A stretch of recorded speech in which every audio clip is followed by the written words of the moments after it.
So what you might see is over time, they're starting to pick up more and more. And that's really what our job is, to just help you decide whether it's a good fit for you or whether it is even feasible for you. So I'm going to go ahead and share my screen and walk through this here. Debbie, I think that I might need to, it says host disabled participant screen sharing. So you should be good to go now. I apologize. no problem. So I'll go ahead and share this here. And I think everyone can see my screen, and I'll just hit present. So a lot of people always ask why people want to go solar. Well, there's a number of different reasons. One of the main reasons is obviously due to the environment. What we're seeing is that there's a dramatic shift in our ecosystem, that, you know, the global temperature is rising.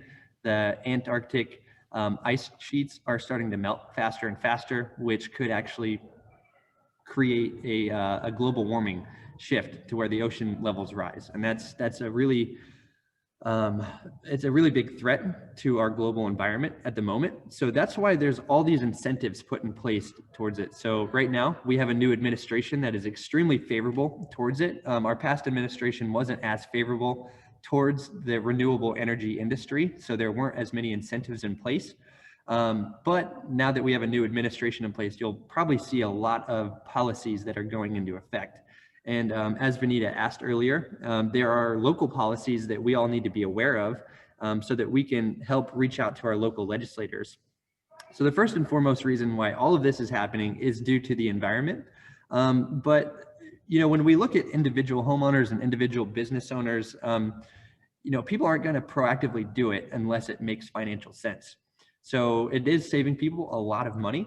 And another reason is to control power. So here in the city, we don't have as many problems with, you know, the grid going down. But if you're looking at, you know, rural areas, it's really common to see a tree knock down a transformer or a grid line, and the power goes out in that local area. So people can get battery backup. If they don't want to get a generator, they can put solar panels on top of their roof and get a battery backup to help prevent the power from going out when the grid goes down.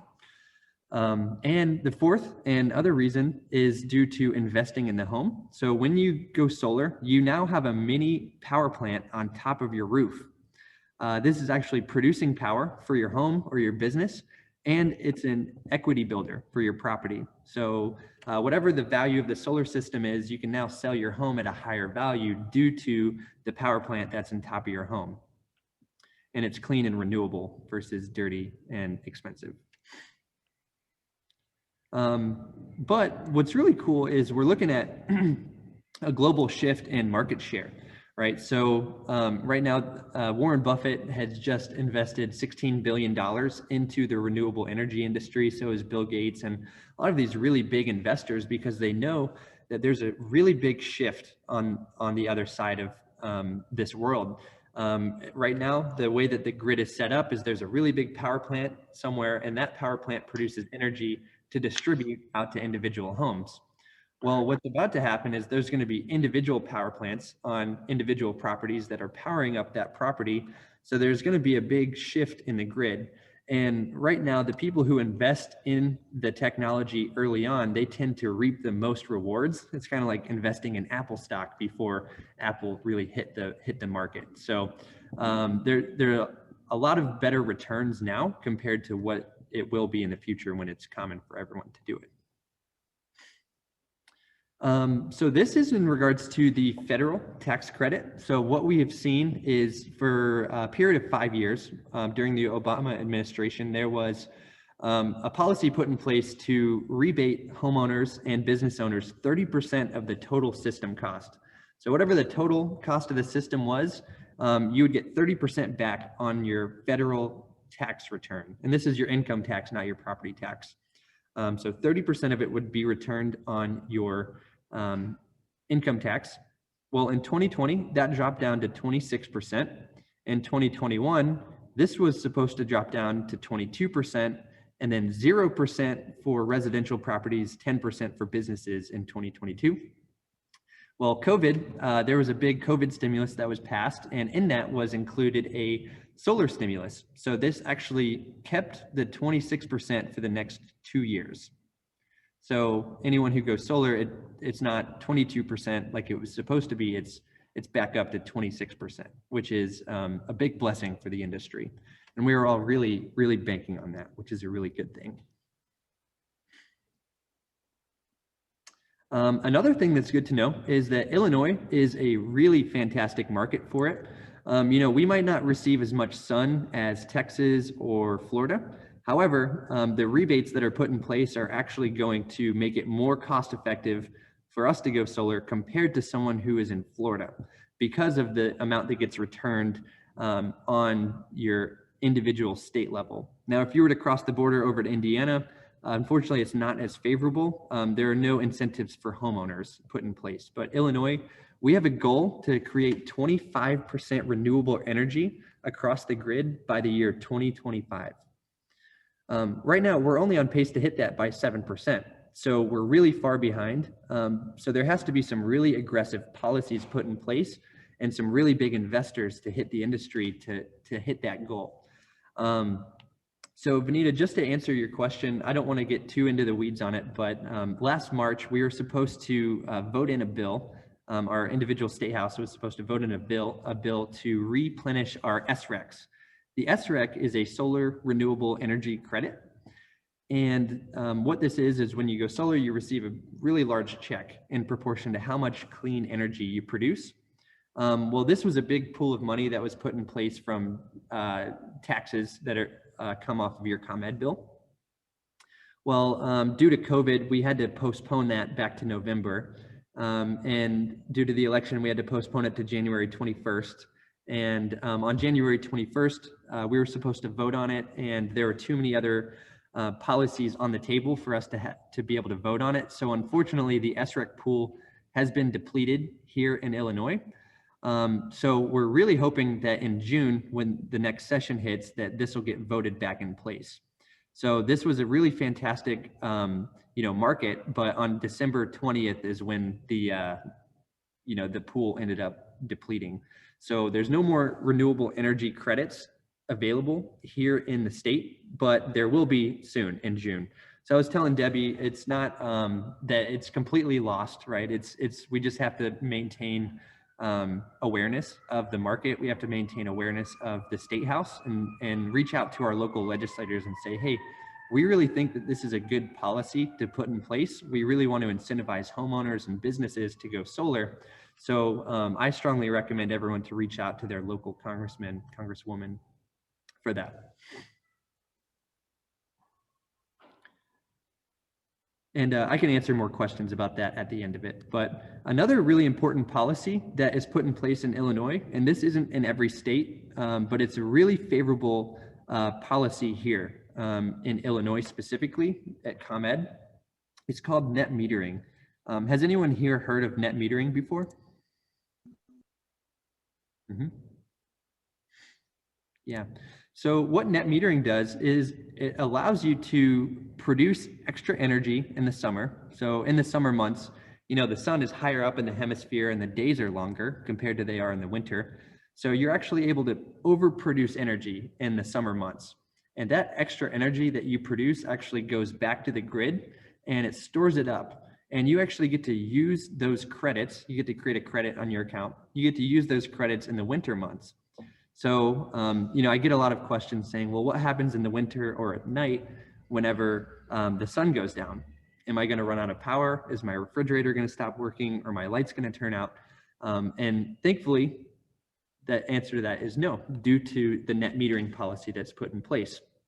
So you're actually able to use the excess credits from the grid onto your account in the winter months. So instead of your bill going up and down, really high in the summer due to your AC and really low in the winter due to not having an AC on, your solar bill is a flat rate across the board. It's just one price every single month versus a fluctuating price. So this policy, not every state or utility has this. Sometimes it's a 50% to 1 ratio. So if you produce 100 kilowatt hours of energy, then you only get to use 50 kilowatt hours of energy. So that is for other markets, but luckily here in Illinois, we get to use a 1-to-1 credit, which is really fantastic here. So we had talked about this a little bit. I see a few questions in the chat here. And the excess credits come from any business or individual with panels, correct? So those credits actually come from your own account. So any credit that you create, you actually get to use that. Now, other homes and businesses in your area get to reap the benefit of your solar energy because it's not coming from a dirty power plant anymore. It's actually coming from a clean, renewable source. But overall, that credit goes straight onto your own individual account. So one thing that we see with ComEd specifically and other utilities is it's an average of 4.8% utility price increase every single year. So every year it goes up and up and up and up. And it's not the amount of energy that you use, it's actually the cost per kilowatt hour. So however much your bill is this year, next year it's going to go up 4.8%. And that just keeps going up every single year. Versus your solar bill is a flat rate. It doesn't rise with inflation, which is a really good thing.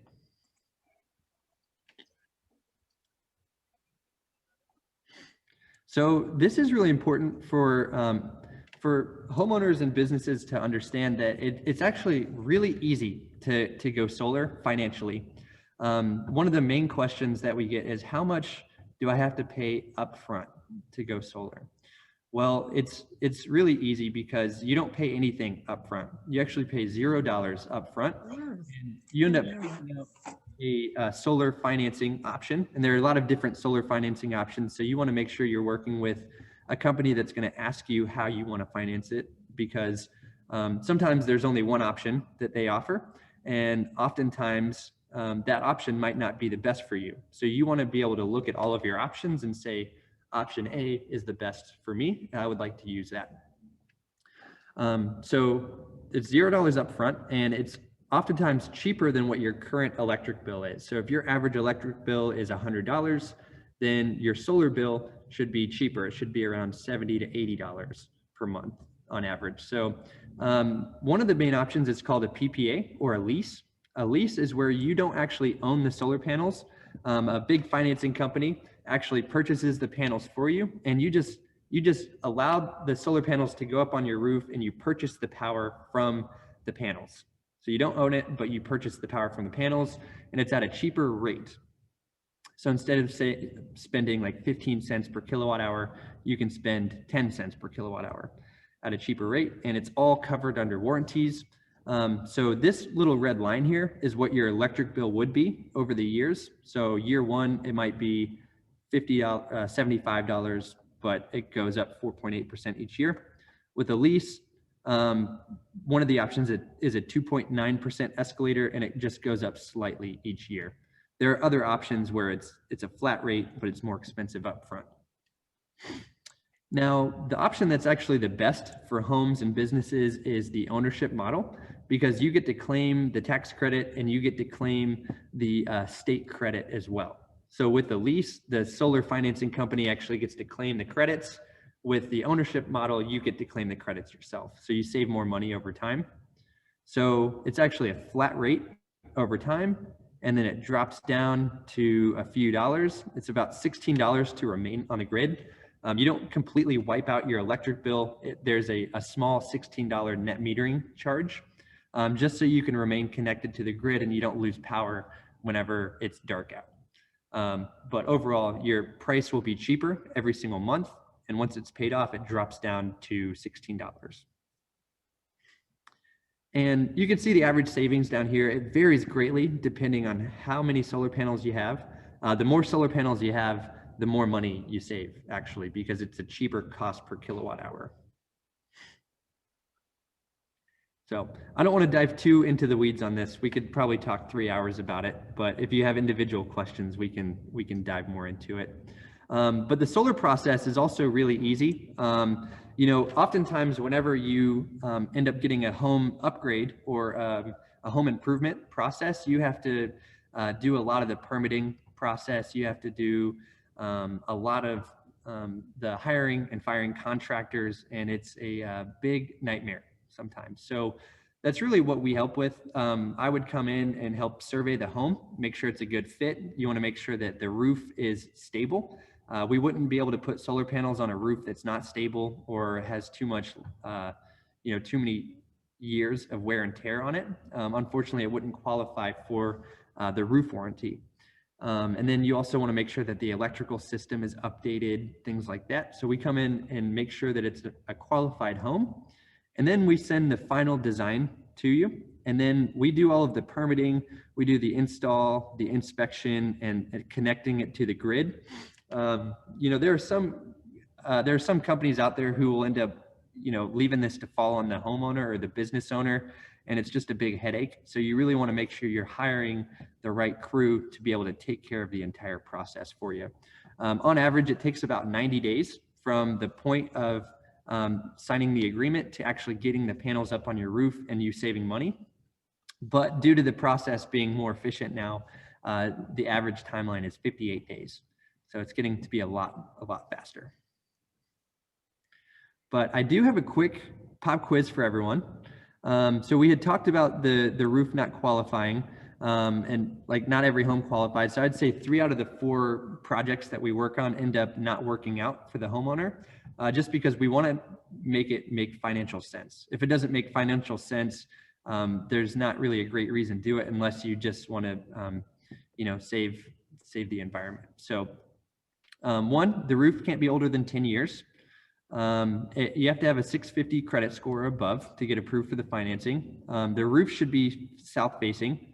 There shouldn't be a lot of trees or big obstructions blocking the roof. You want to have enough sunlight to hit the roof.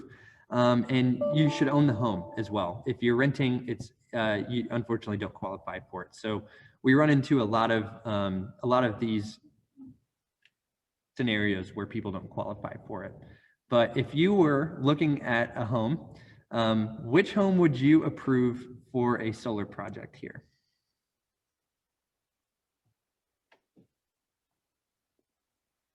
Oh, wow. The left one. That one for sure. Yeah, this one is fantastic because what we find is the old saying that I grew up with, the sun rises in the east and sets in the west, right? So the sun comes up over here and it ends up rotating across the earth to the west side of the earth. We'll re-rotate under it, and it's hitting the south facing side perfectly. Now, if you had an east and west facing roof, that's okay too, but it's oftentimes ideal to have the south facing roof. If you were to have a lot of trees here, it wouldn't be great. You don't want to have a lot of obstructions like this thing up here that'll block the solar panel from getting sun. So this is just a very minor example, but it's oftentimes what we're running into.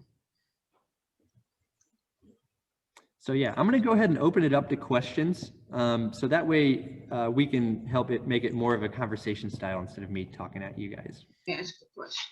So if everyone wants to unmute themselves, you're welcome to. If you are a little shy and want to put it in the chat box, I can read them out as well. It's up to you. Hello. Hello. Hi. I have a couple of questions. What about a roof that similar to the house on the left, but you have part of your roof facing east and part of it facing west? 2, also, would you install solar panels there? Would you also install solar panels on a garage? Just one. That's the question. Mm-hmm. Yeah, that's a fantastic question. So we are able to do east-west facing roofs. Like I said, the south is the most efficient, but you're able to still get sun on the east and west. The only side we will never do is the north facing side. So if you ever see solar panels on a north facing side of a roof, it's not ideal because it's not going to be very efficient. So if you look behind Debbie's screen there on the back. So that would be an east-west facing roof, and that's a barn that we installed it on. So we're able to do it on barns and roofs and garages as well. Oftentimes we'll have to dig a trench to get from the garage to the power meter, but that's no problem. That's a pretty easy fix.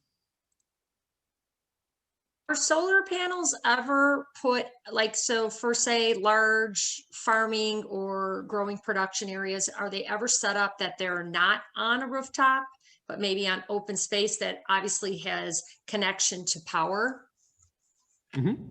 Yep. Yeah. So we oftentimes do what's called a ground mount. I like to call it a solar garden. It's a little bit more palatable, but it actually is in the back of a property, and you'll just dig a trench from wherever the solar ground mount is to the home itself or to the business itself.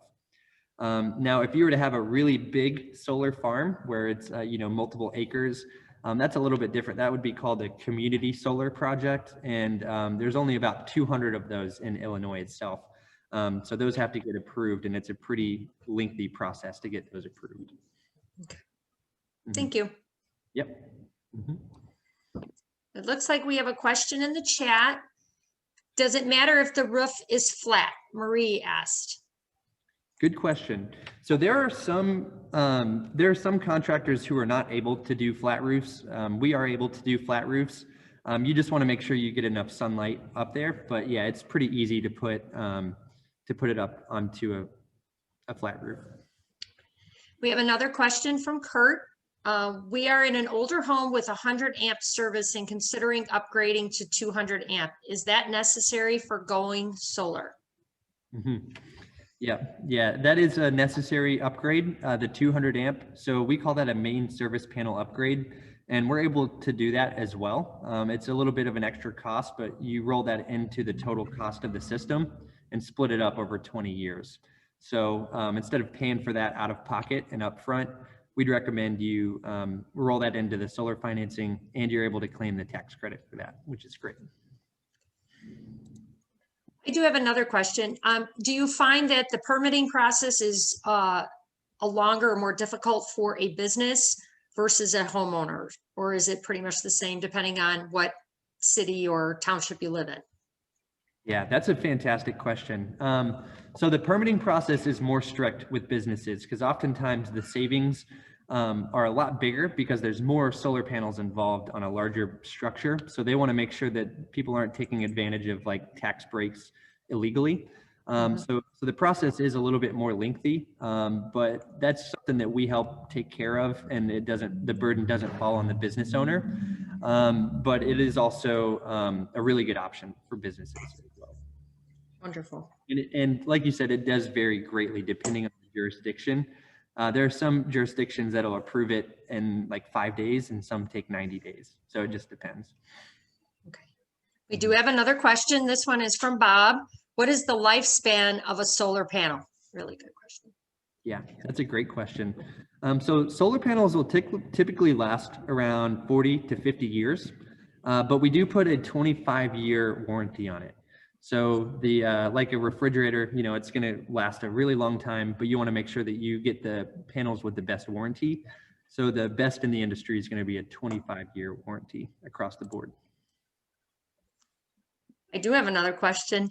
So you said before you had to own your home, and it builds equity in your home, and then you retire and you decide you're going to move to Bermuda. So when you're selling your home, then is that extra in terms of contract, like or is that just part of like an appliance in a home? How would that work with transferring ownership? Yep. So yeah, whenever you get the solar system, you're going to finance it, right? And you're going to pay it off over a course of 20 years. Well, if you move earlier than 20 years, then there's two things that you can do. You can either pay off the system early and then sell your home at the value that you purchased the solar panels for. So that's going to actually boost the value of your property by the amount that the solar panels are worth. But what's really great is you get to claim the tax credits before you sell your home. So you actually get an asset and 50% of it is paid for. So it's a federally and state funded asset built onto your home. You can also roll the financing over to the next homeowner or business owner, and that's a really easy process. It's just as simple as transferring over your ComEd bill to the next owner.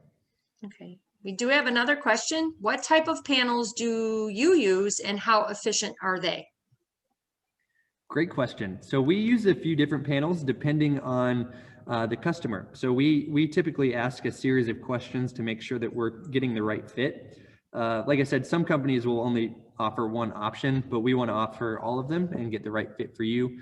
Oftentimes we use American-made panels, Silfab to be exact, and they have really great warranties on it. And they are a 330 watt efficient system. So they're really efficient.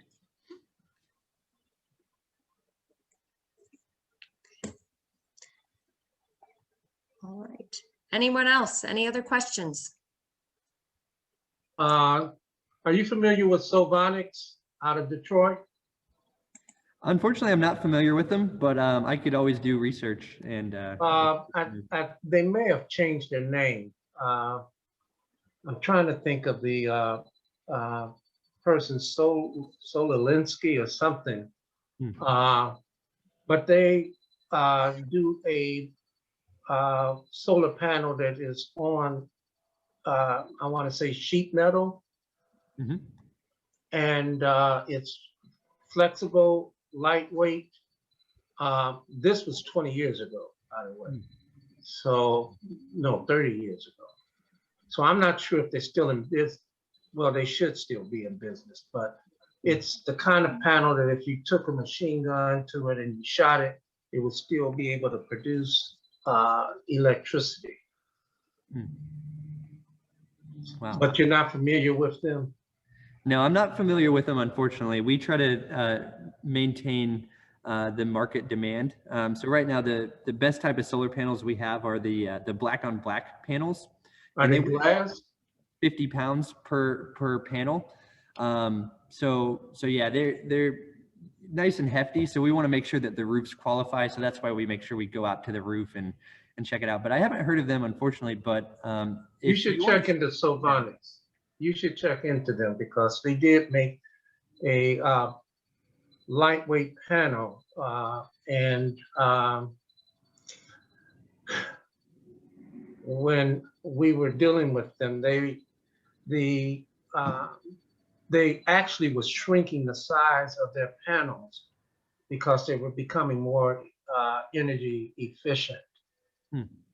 So rather than I think it was a 3x4, they're now much smaller, you know, almost like a 1.5 or 2 feet by 1 foot panel. Yeah, very cool. Yeah, I haven't heard of them. I'll have to do some research. I think if they were really popular, I would have heard about them, but I definitely want to know more as much as I can about every product in the industry, but I'll go ahead and give them a shout. Yeah, I went to Detroit and went to their factory and looked at their process. Yeah, very cool. Right.